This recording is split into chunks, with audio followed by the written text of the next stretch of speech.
Hello, it's Saturday the 1st of October. You're tuned in to our 6 p.m. newscast coming to you from Arirang's news centre in Seoul. It's very good to have you with us today. I'm Mark Broom.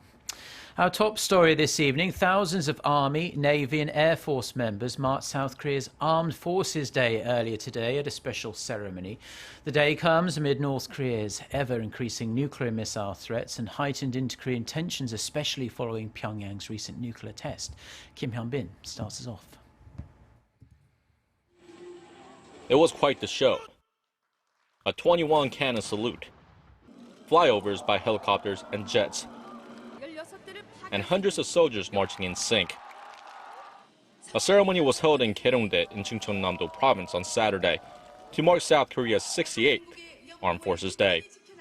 Hundreds of guests, including President Park Geun-hye and Defense Minister Han Min-gu, watched the ceremony, which involved thousands of service members from the Army, Navy, and Air Force. President Park took to the podium to address the growing threats posed by North Korea. She emphasized that just this year alone, North Korea has conducted 2 nuclear tests and numerous missile launches, including ICBMs and ballistic missiles fired from submarines.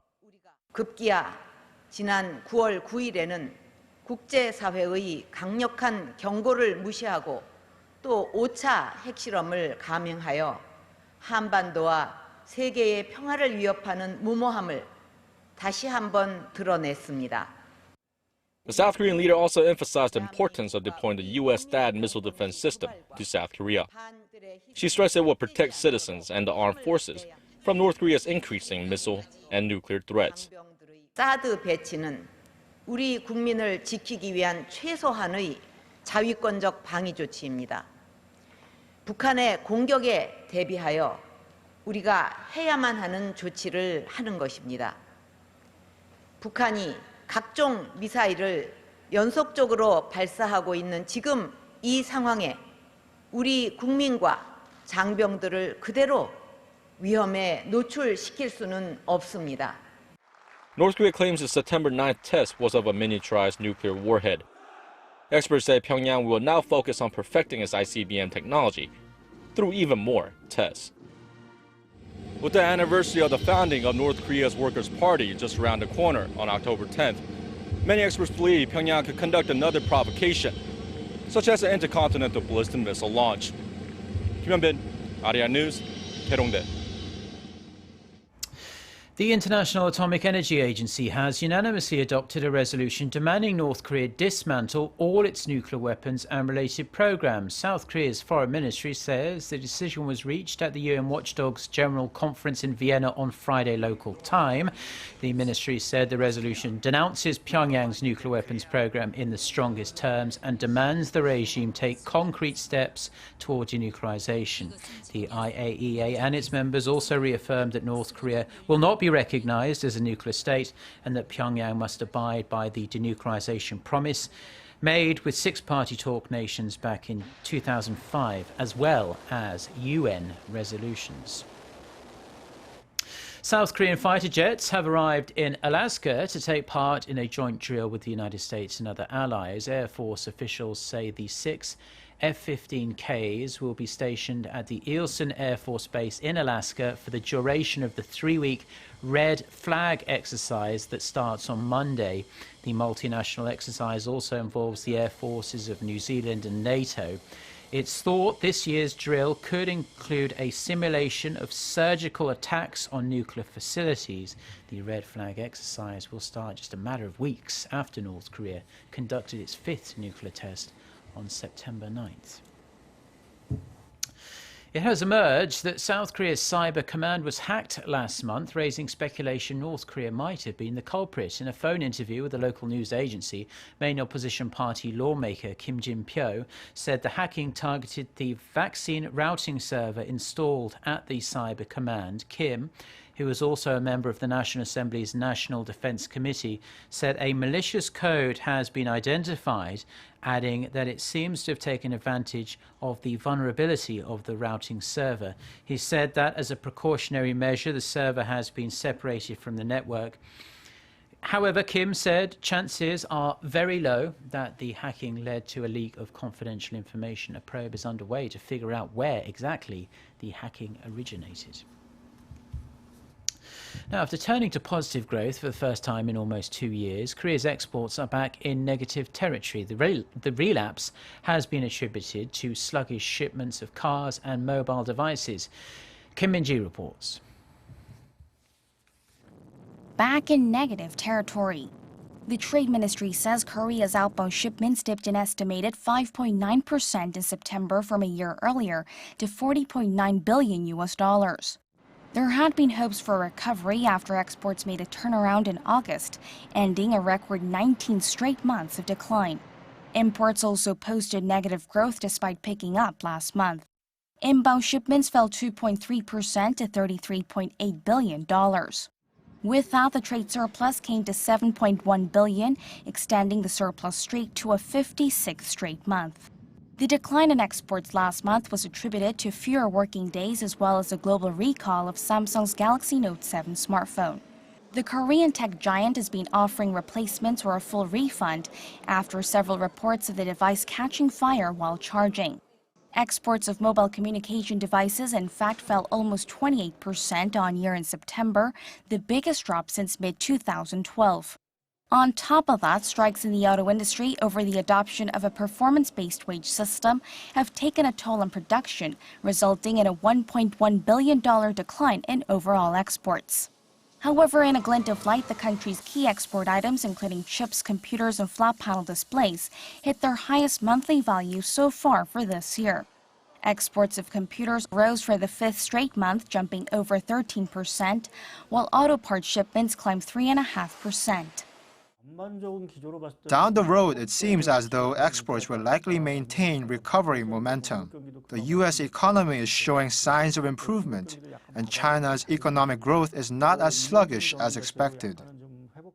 However, experts add that prolonged strikes in the auto industry and a possible rate hike in the U.S.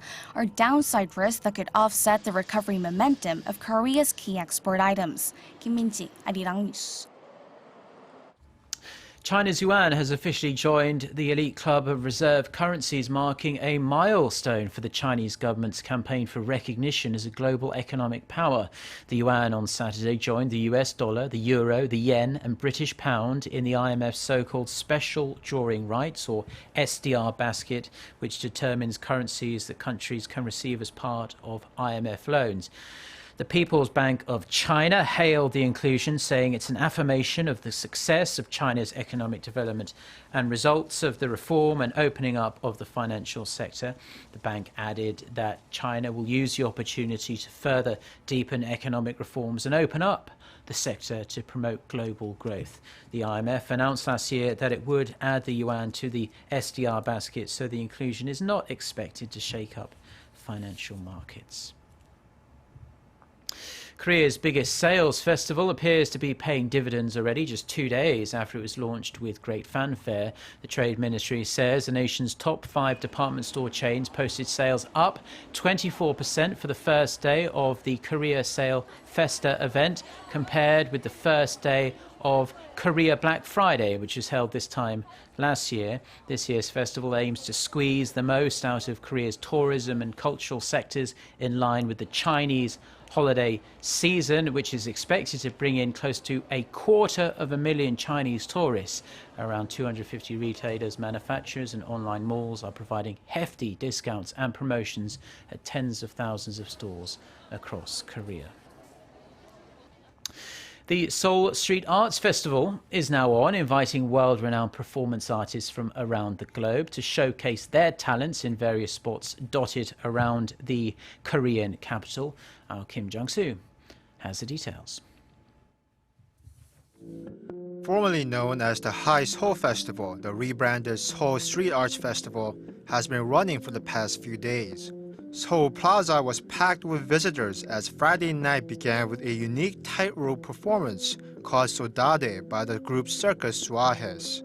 Mesmerized spectators watched in silence as the France-based team performed daring physical feats while balancing themselves on a cable several meters above the ground.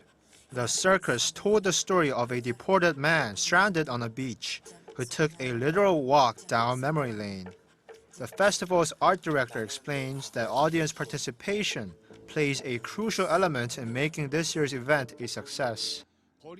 We have over 40 groups from 9 nations. Audience members are the single most important factor to our success, so we want them to come enjoy the shows up close and become part of the performances themselves. Seoul Plaza is just one of many locations serving as a backdrop for the festival. And thanks to a special fire installation, the Cheonggyecheon Stream in downtown Seoul has been transformed into a garden of dancing lights. The installations were planted by a French street theater group that specializes in making urban public spaces come alive with the help of nature. The atmosphere is truly amazing, almost surreal. I hope there are more festivals like this that provoke us to see our surroundings in a new light. The festival stayed true to its element of championing audience participation on Saturday with a performance called Mission Roosevelt, which took place near the same Cheonggyecheon Stream.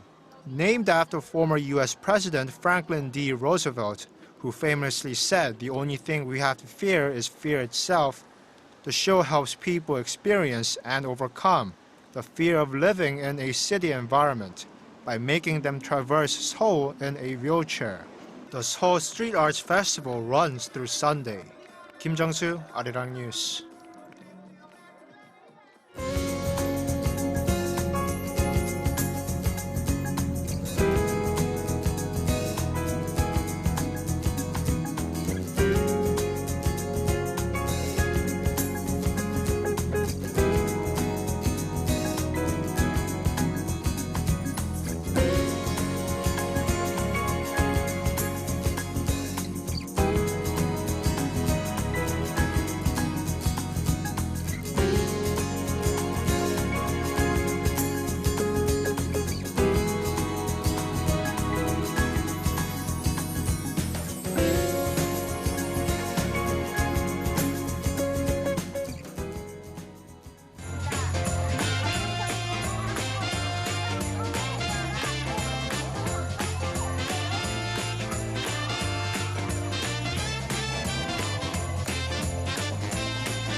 Well, that's where we're going to leave it for now. Do enjoy the rest of your Saturday, wherever you're watching us, and stay tuned to Arirang TV. We'll be back again with our next newscast. That's coming up at 10 p.m.